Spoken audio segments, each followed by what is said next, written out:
আল্লাহ যেন আমার মাতৃতুল্য নেত্রী দেশ নেত্রী বেগম খালেদা জিয়াকে জান্নাতের উচ্চ মাকাম দান করেন। সবাই বলেন আমিন। আমি মনোনয়ন পাই নাই, তাতে কিছু যায় আসে না। আমাকে আমার রাজনীতির লাথি মেরেছে, তাতে কিছু যায় আসে না। আমি কারো দিকে তাকিয়ে রাজনীতি করি নাই। আমি রাজনীতি করেছি দেশ নেত্রী বেগম খালেদা জিয়ার দিকে তাকিয়ে।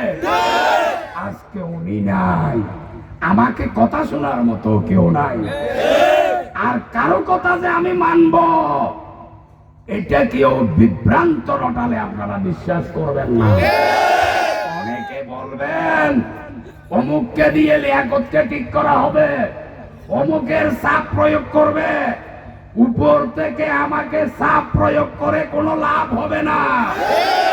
22শে নভেম্বর জলদি হাই স্কুল মাঠে বাঁশখালীর লক্ষ জনতা আমাকে নিম্ন চাপ দিয়েছে।